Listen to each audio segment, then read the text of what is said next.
மீண்டும் விளையாடியது உங்கள் அனைவரையும் சந்திப்பதில் பெரும் மகிழ்ச்சி. IPL 54வது போட்டியாக நேற்றைய தினத்தில் பஞ்சாப் கிங்ஸ் மற்றும் லக்னோ சூப்பர் ஜெயின்ஸ் அணிகளுடன் போட்டி தர்மசாலாவில் ஆரம்பமானது குறிப்பிடத்தக்கது. இந்த போட்டியை பொறுத்தவரையில் லக்னோ சூப்பர் ஜெயின்ஸ் நானா ஜோஜி வெற்றி பெற்று தமது அணியை முதலாவதாக களத்தடுப்பை தேர்வு செய்தது. அதனடி பஞ்சாப் கிங்ஸ் ஆரம்ப துடுப்பாட்டவர் பிரியன்ஸ் ஆர்யா சிறப்பாக துடுப்படுத்தாடக்கூடியவர் நேற்றைய தினத்தில் ஒரு ஓட்டத்தோடு ஆட்டம் இழந்து அதிர்ச்சி அளித்திருந்தார். அதன் பின்னதாக இரண்டாவது விக்கெட்டுக்காக பிரம் சிம்ரன் மற்றும் ஜோஸ் இங்கிலீஷுக்கு இடையிலான இடைப்பாட்டம் சிறப்பாக அமைந்திருந்தது. 22 பந்துகளில் 48 ஓட்டங்கள் பெற்றிருந்தவர்கள் ஜோஸ் இங்கிலீஷ் 14 பந்துகளில் 4 ஓட்டம் 6 ஓட்டங்கள் 4 இடங்களாக 30 ஓட்டங்களோடு வெளியேறியிருந்தார். அதன் பின்னதாக மூன்றாவது விக்கெட்டுக்காக அணியின் தலைவர் ஸ்ரேஸ் ஐயர் மற்றும் சிம்ரன் ஆகிய இரு வீரர்களுக்கிடையில் 47 பந்துகளில் 78 ஓட்டங்கள் சிறப்பான இணைப்பாட்டம் பகிரப்பட்டது குறிப்பிடத்தக்கது. இதில் ஸ்ரேஸ் ஐயர் 25 பந்துகள் 4 ஓட்டங்கள் 6 ஓட்டங்கள் 2 இடங்களாக 45 ஓட்டங்களோடு வெளியேறியிருந்தார்.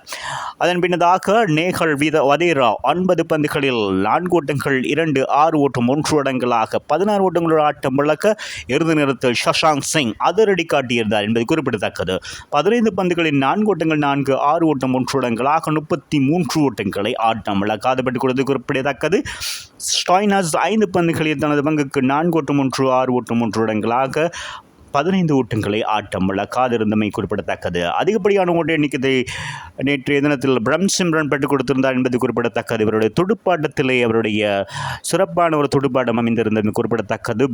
பஞ்சாப் கிங் அணி பொறுத்தவரையில் 48 பந்துகளில் 4 ஓட்டங்கள் 6 ஓட்டங்கள் 7 இடங்களாக 91 ஓட்டங்கள் பெற்று சதத்தை தவறவிட்டு ஆட்டம் இழந்திருந்தார். அதன் காரணமாக நீண்டமிட 20 ஓவர்களில் 5 விக்கெட்டுக்கு மாத்திரம் இழந்து 236 சிறந்த இலக்கை அடைந்திருந்தார்கள். ஆகவே லக்னோ சூப்பர் ஜெயின்ஸ் பந்து வீச்ச பொழுது ஆகாஷ் மக்ராஜ் சிங் மற்றும் திக்வேஜ் ரதி 2 விக்கெட்டுகளை வீழ்த்தியிருந்தார்கள்.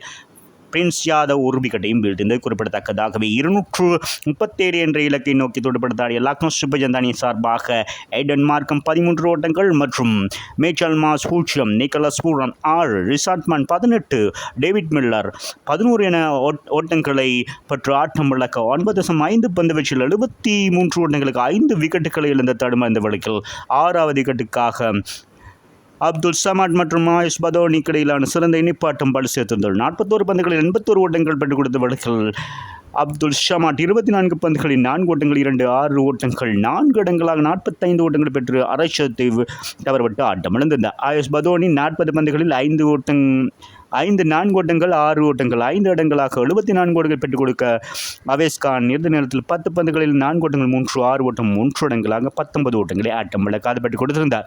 பிரின்ஸ் யாதவ் 1 ஓட்டங்களோடும் ஆட்டம் இழக்காதிருந்த வேளையில் 20 ஓவர்களில் 199 ஓட்டங்களை மாத்திரம் பெற்றுக் கொடுத்திருந்தார்கள். 7 விக்கெட்டுகள் இழந்து அவை 37 ஓட்டங்கள் வித்தியாசம் இந்த போட்டியில் பஞ்சாப் கிங்ஸ் வெற்றி பெற்றிருக்கிறார்கள். சிறப்பான வெற்றியை பதிவு செய்திருக்கிறார்கள். பந்து வீச்சில் ஆர்சிப் சிங் 4 பந்துகளுக்கு 16 ஓட்டங்கள் மாத்திரம் பெற்றுக் கொடுத்து முக்கியமான 3 விக்கெட்டுகள், அஷமத்துல்லா ஒமர் ஷா 2 விக்கெட்டுகள், மார்க்கோ ஜான்சன் மற்றும் யுவேந்திர சஹால் தலா ஒரு விக்கெட்டுகளையும் வீழ்த்தி இந்த போட்டியில் சிறப்பாக செயற்பட்ட பிரம் சிம்ரன் இந்த போட்டியின் ஆட்ட நாயகனாக தெரிவான என்பது குறிப்பிடத்தக்கது. இந்த போட்டியில் வெற்றி பெற்றதன் காரணமாக பஞ்சாப் கிங்ஸ் 11 போட்டிகள் பங்கேற்று 7 போட்டிகள் வெற்றி 3 தோல்விகள் அடங்கலாக 15 புள்ளிகளோடு 2ஆம் இடத்தை பிடித்திருக்கிறது. லக்னோ சூப்பர் ஜெயின்ஸ் 11 போட்டிகள் 5 வெற்றி 6 தோல்வி அடங்கலாக 10 புள்ளிகளோடு 7ஆம் இடத்தில் இருக்கிறது. மீண்டும் ஒரு விளையாட்டு செய்தியோடு உங்களை சந்திக்கும் வரை உங்களிடமிருந்து விடைபெறுவது உங்கள் அன்பின் பதுலை தாஸ். வணக்கம் அன்பு சொந்தங்களே.